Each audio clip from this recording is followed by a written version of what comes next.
Hi everyone, welcome back. I have a very special guest with us, Colonel Davis, who is the Director of the Office of Space Launch at the NRO. And Colonel Davis is joining us here today on behalf of one of the payloads that is flying with the launch today. And so we're really excited to have you. Thanks for joining us. No, thanks for the opportunity. It's absolutely great to be here and play a small role in this truly historic launch. So when you and your colleagues heard about, at the NRO, first heard about the possibility of launching out of the UK, what did you think? Yeah, it was absolute excitement. Since the very existence of the NRO started over 60 years ago, we've really taken great pride in how innovative, how we like to advance the state of the art and the art of the possibility when it comes to operating in space. This was just really another one of those opportunities to do something brand new, to do something exciting, and that's all really truly in our DNA. And so, of course, I mean, there are other launch sites, historic launch sites in the USA, like Cape Canaveral, Vandenberg. What do you see as the value of having additional launch sites, in particular out of the United States? Yeah, anytime that we can go to any different launch site, any different launch capability, that adds diversity to the portfolio of launch solutions that we as the NRO launch providers are able to give our customer set. That enables them to be able to not hinder what they're doing with their technologies and really opens up the aperture for more advancement and more ability to do what we need to do in space. And so do you see then there being potential advantage or value to geographical spread, particularly when you think about launching internationally? Oh, no doubt. And that's just, again, the diversity that we're talking about. And anytime that we're not committed to any one or two launch sites, that just it enables us to do different things, to do better things from wherever we need to do. Absolutely. And yeah, we agree. We think there's definitely different opportunities to provide access to different orbits and mission capabilities internationally. So moving to another topic, there's that phrase, responsive launch, responsive space, and it's a pretty exciting term in the national security world in particular. What do those terms mean to you, and how is that important to your mission? Yeah, responsive launch from my perspective is really being able to be responsive to my satellite customers' needs, to be able to deliver a launch solution when they need it, where they need it, how they need it, unconstrained.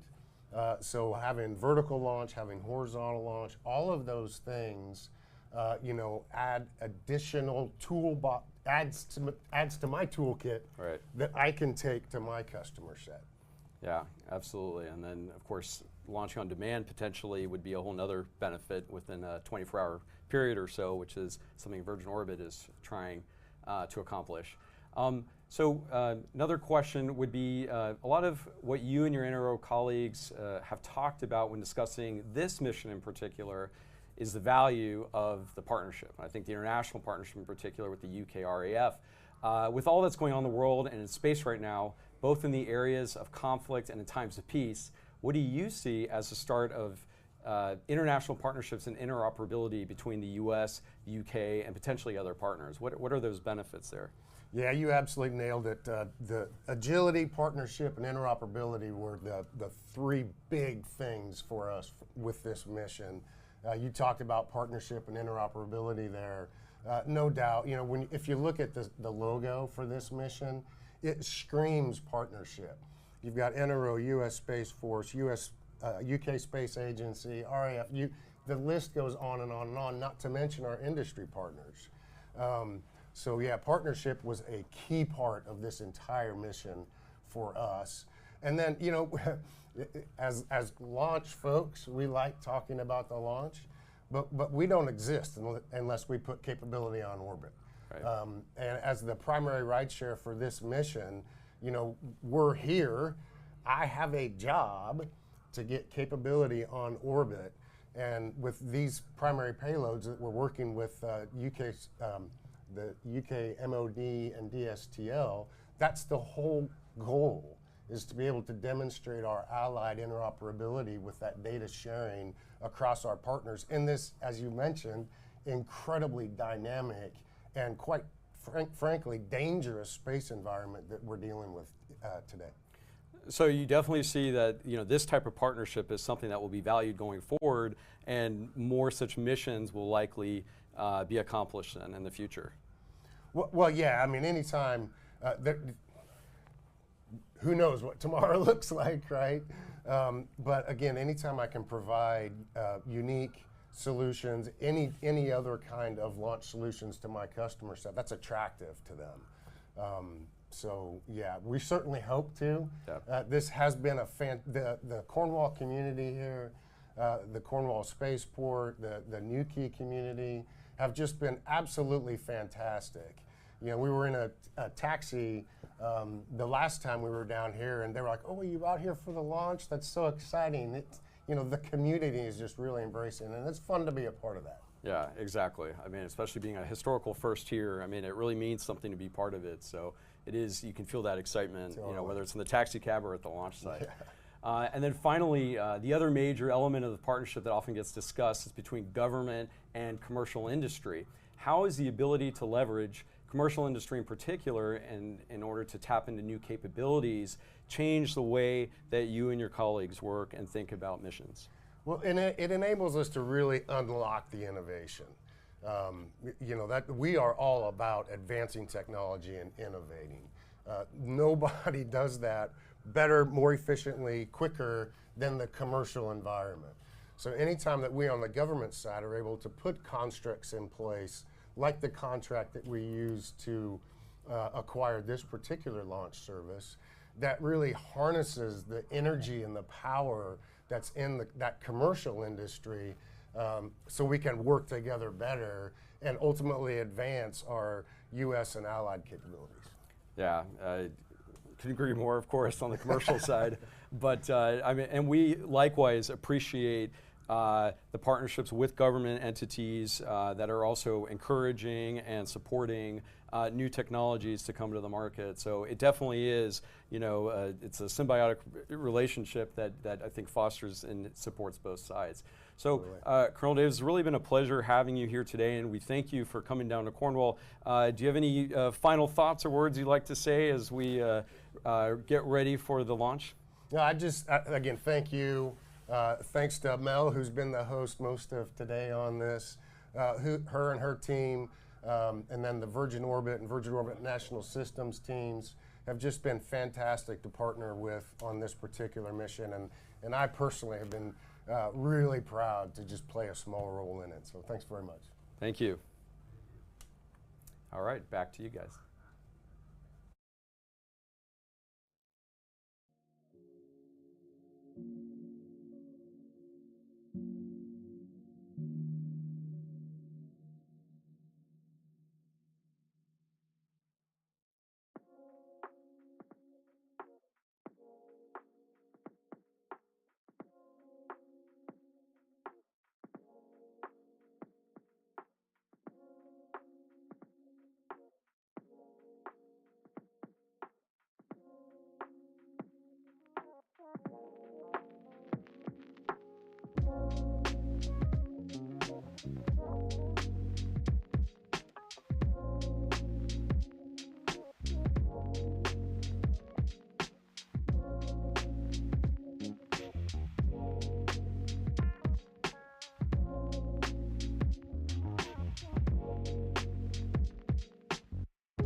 Welcome back, everyone. As you can see from the data that we're just showing on our graphical user interface, all of our levels are still nominal. We're watching, as I had mentioned earlier, we're watching that payload adaptive temperature, but that is still doing totally fine for this phase of the flight.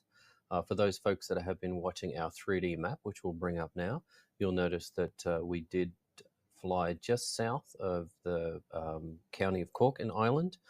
We've taken our left-hand turn and now we're in our racetrack that I had mentioned earlier. So we'll be moving into our coal pass in just a moment. We are still on track for our previously advertised drop time. So yeah, stay with us.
Welcome back, everyone. You already heard about the Prometheus payload that is one of our payloads that we're taking to space today. I want to tell you a little bit more about a few more of the ride shares that we have on board.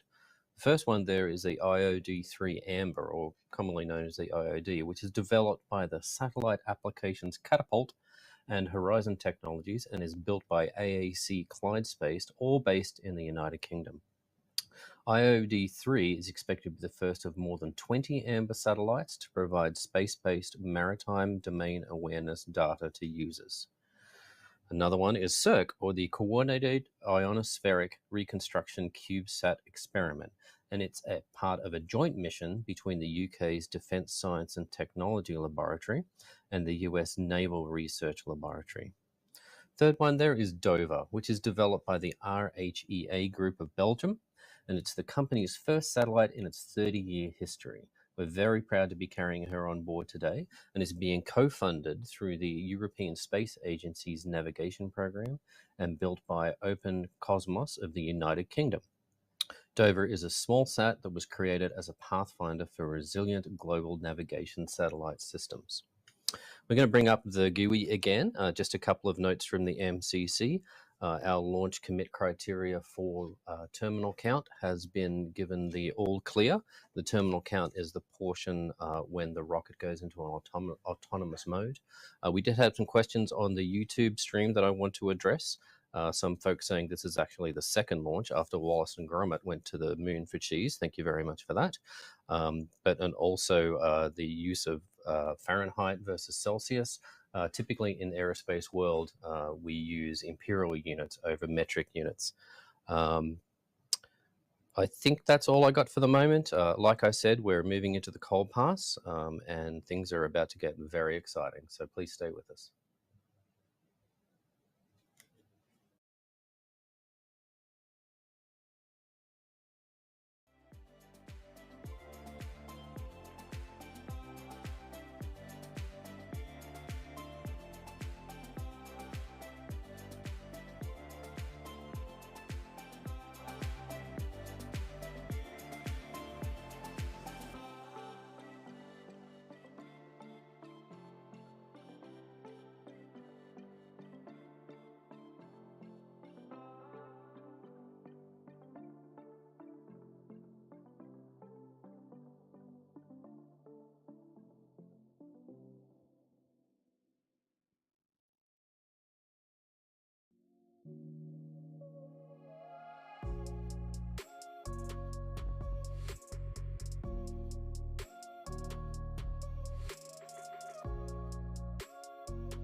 The moment we've all been waiting for is about to come.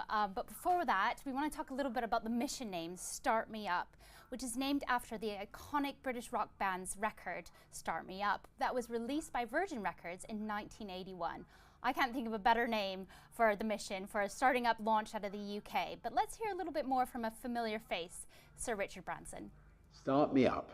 I can't think of a more perfect name for Virgin Orbit's first launch from Spaceport Cornwall than the UK's first launch and the start of an important and exciting new capability. I first heard the Rolling Stones when I was at school, and their songs have been in my head ever since. As a nervous teenager, armed with a tape recorder bigger than me, I interviewed Mick Jagger for Student magazine. And years later, we tried to sign the band, and years after that, we finally managed to bring the Stones to Virgin Records, and they helped make us the biggest independent record label in the world. I remember hearing Keith Richards kick off Start Me Up when we promoted the Stones comeback tour in 2012. A decade on, they're still going strong, and I've loved spending time with them over the years, even if Ronnie Wood beats me at poker and pool.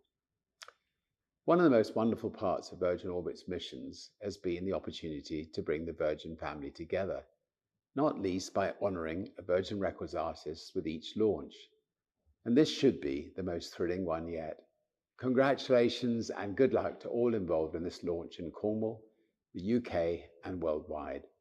Like the song says, once we start it up, we will never stop.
Welcome back. Just a quick update from the MCC. As you can see on the screen right now, we have made it through our cold pass, and we're now working through the hot pass. The counter on the left-hand side is a little bit of a misnomer because it's really drop-ready time.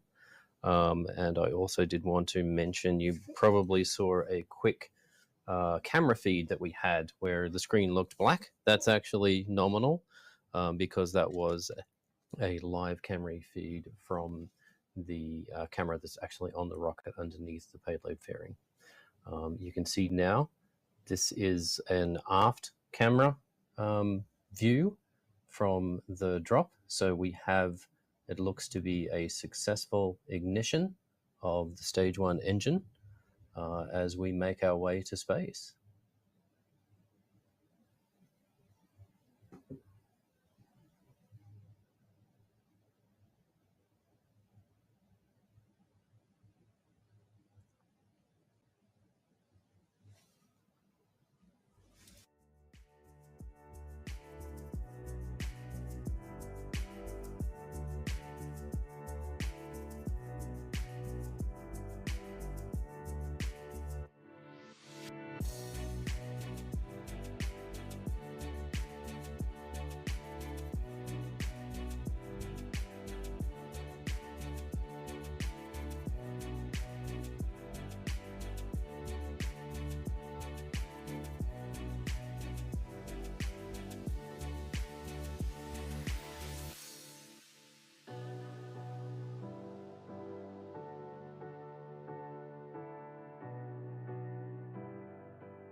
Like I had said before, a lot happens very quickly after drop.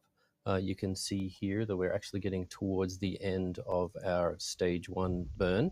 Everything is nominal so far. We've had our pitch up on the bottom, on the burn timer Stage there 1 that you throttle can down see commanded. on the graphical user interface if you do have that one up. We have made it through max Q alpha, which is one of the most stressful physical moments for the rocket, very comfortably through max Q. And then also through our maximum heat, aerodynamic heat heating. We have made it through MECO, our main engine cutoff. That is our Newton's free engine shutdown, is reported as nominal.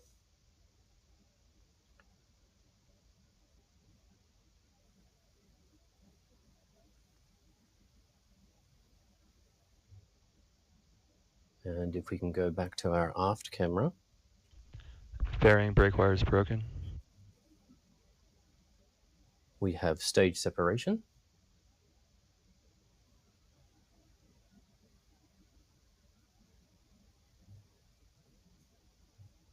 You may see dropouts in the data during the flight here.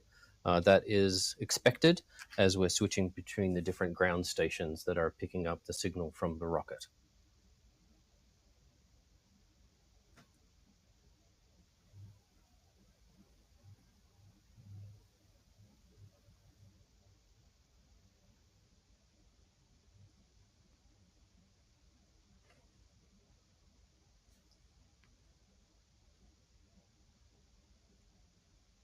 Switching data source to Nuki. Now, as you can see, the trajectory that's being shown on the screen is no longer of Cosmic Girl because she is on her way back to Spaceport Cornwall in the UK. The trajectory is now tracking Launcher 1 as she makes her way down the Atlantic Ocean towards the Canary Islands.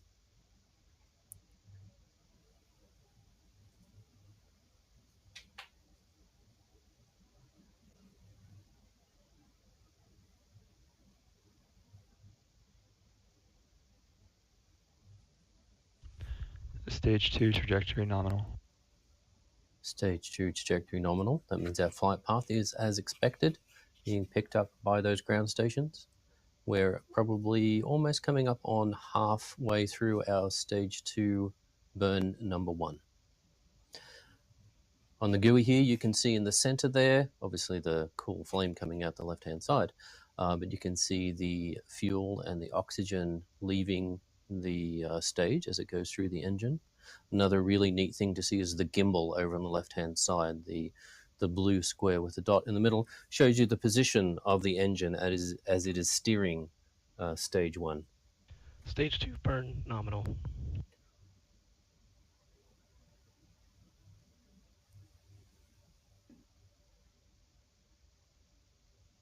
Altitude now is looking at around about 600,000 feet.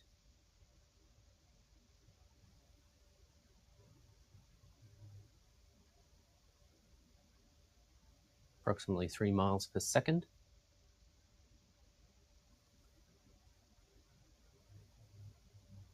Bus voltages for the batteries are nominal. You may have noticed that we had a lower voltage while we were in captive Switching carry, data source to and Madrid. that's because the power was being provided by Cosmic Girl at that point before we switched over to the rocket's internal batteries.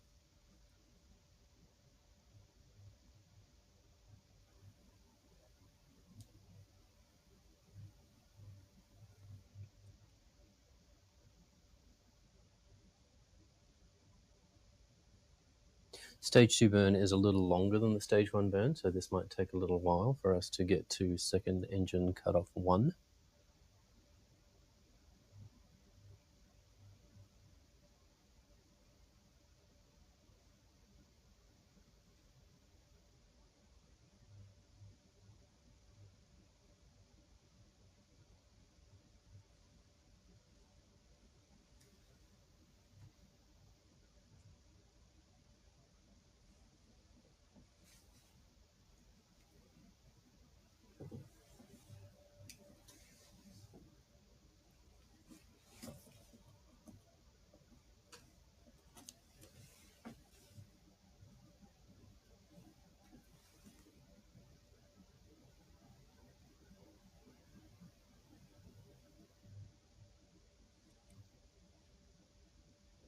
As I said earlier, there are points of the flight where we don't have the telemetry coming from the rocket because we are out of view of the ground stations.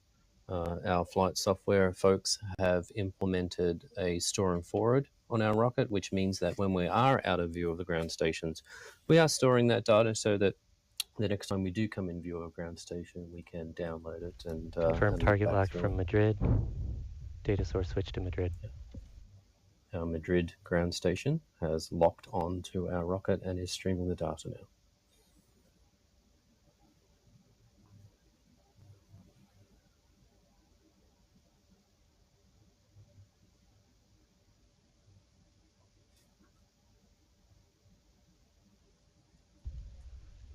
Confirm signal from Maspalomas. Switching telemetry source to Maspalomas.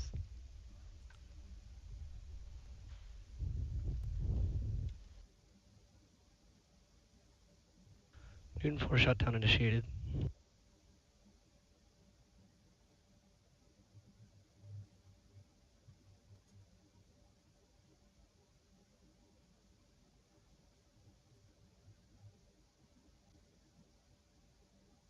You just heard the call for Newton 4 shutdown. Newton 4 is our stage 2 engine. So that is the completion of the first burn of our second stage.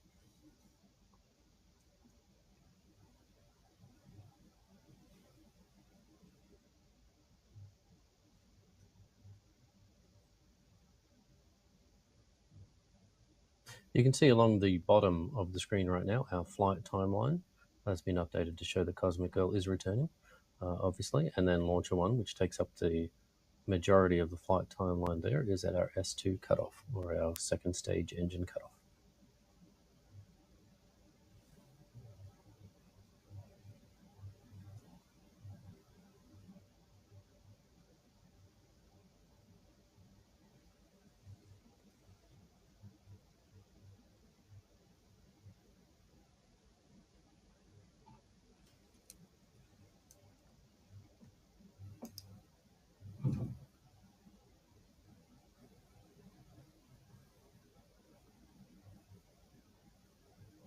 So now's probably a good time to talk a little bit about our rocket profile. Like I said, once we get to drop, a lot of stuff happens very, very quickly. what you might have seen is initially after the drop, around about 5 seconds or so after the drop, because we need to make sure that our aircraft is safe and out of the way, we fire what we call our propellant settling thrusters, or our PSTs, and they're solid rocket boosters that are on the back of Launcher 1, and they give the rocket a little push forward to settle our propellants for stage 1. And then we have that main engine start, or MES, for S1. And then you saw over, I think it was about 3 minutes or so, our stage 1 burn, which, as I had said before, does most of the heavy lifting, and our main engine cutoff. Separated from stage 2, and stage 2 has to do the work for the rest of the journey. We start our second stage engine, which is the burn that just happened. And during that burn, we separate our fairings. And what that does, it opens up the pointy end of the rocket, essentially, through ordnance firing. That opens up that section and exposes the payloads. We continue to fly under power on our second stage during that first burn, and then we'll have that cut off. And you can see the graphic on the screen right now. We again get to the coast, which is the phase that we're in right now. And we do a maneuver. We execute a maneuver called the barbecue roll. So essentially, we are rifling through the atmosphere. And what this does is it avoids one side of the stage from getting too hot and the other from getting too cold. Our rocket is covered in a spray-on foam insulator, but this is a very standard maneuver procedure that most rocket companies execute. Once we've finished our coast, we will do a second engine start, so SES2. So we restart our second stage engine to lift us a little more, and then we'll cut off that engine, and after that will be our payload separation. And that's when we can start popping champagne corks and dancing. After payload separation, we do have a couple of extra things that we want to do here during this mission, and we will do a maneuver called the CCAM, or the Contamination and Collision Avoidance Maneuver, and then we will actually fire our second stage for a third time, so you'll hear calls for SES, or Second Engine Start 3, and then SECO, or Second Engine Cutoff 3. Once that's complete, we go into a phase that we call safing, and then the mission is complete.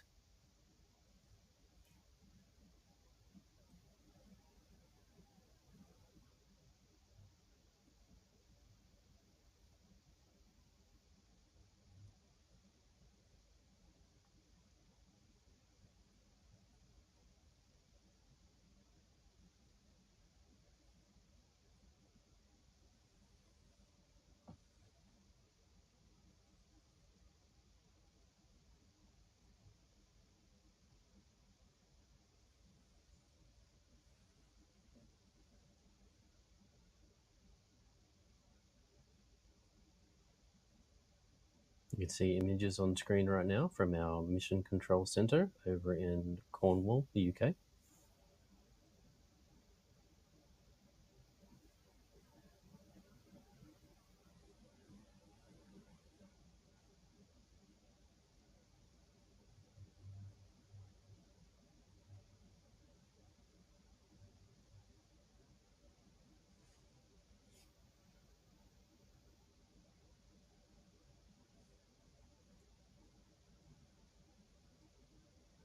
Take a moment to say how much we appreciate the folks that came out to Cornwall this evening to watch our launch. It is a historic day, obviously, for the United Kingdom, but for Eastern Europe as well. And we very much appreciate you all being here today, including those folks that have joined us on the live stream through YouTube. Thank you for being here and being part of this journey with us.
control, we're gonna change the traffic light back to green.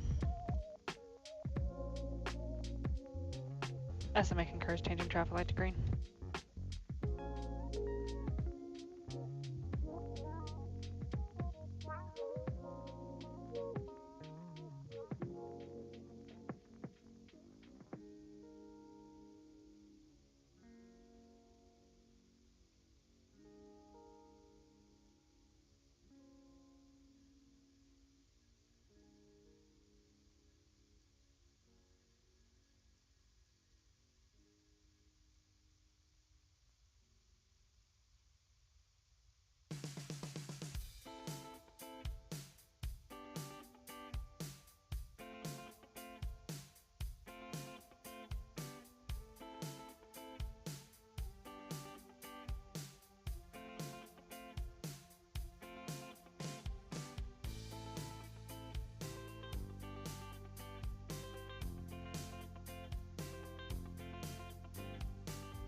LD to SMA on control, do you copy?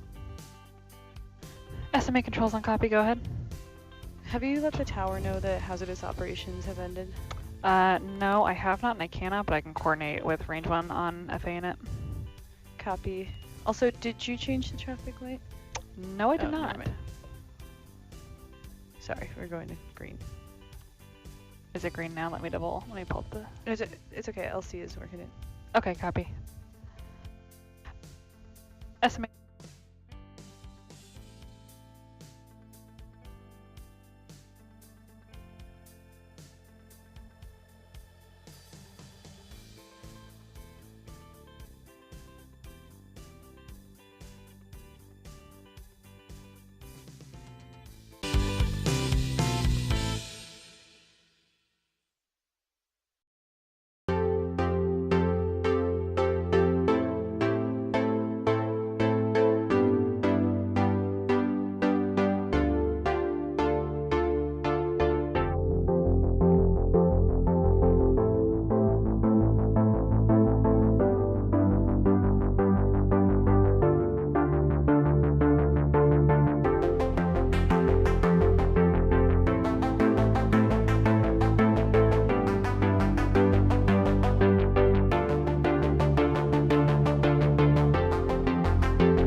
Welcome back, everyone. This is, of course, the least interesting part of the flight. We are in S2 coast, so there's not a lot happening, and you're not probably hearing a lot of audio come from the Mission Control Center.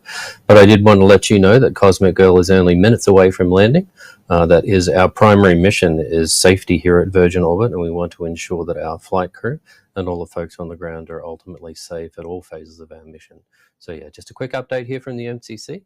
We'll be back with more in a moment.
Welcome back, everyone. It appears that Launcher 1 has suffered an anomaly which will prevent us from making orbit for this mission.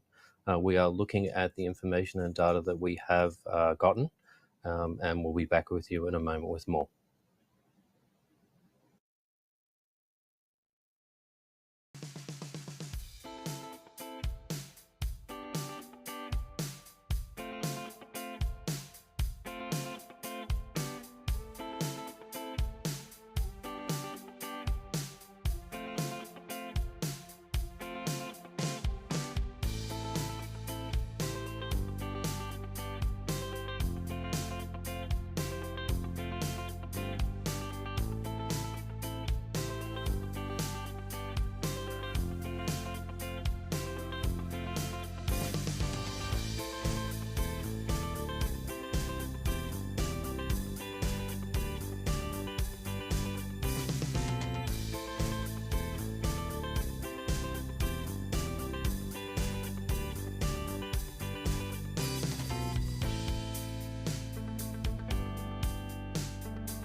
Welcome back as we see Cosmic Girl touching down back to UK Spaceport Cornwall. She did a magnificent job today and was fully successful in her portion of the mission. As I had said earlier, Virgin Orbit's number one priority is the safety of our flight crew and the folks on the ground as well. So we can see that she has come home safely.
Welcome back, and thanks for sticking with us for this long, everyone. We have experienced an anomaly, and we are gathering more information. I did want to take this opportunity to thank our customers, our Virgin Orbit team, VONS, UK Spaceport Cornwall, of course, and our BSL interpreters over in the UK. We're going to be ending our live stream at this point, but please be sure to check out our other channels, our social media channels, for more information as soon as it's available.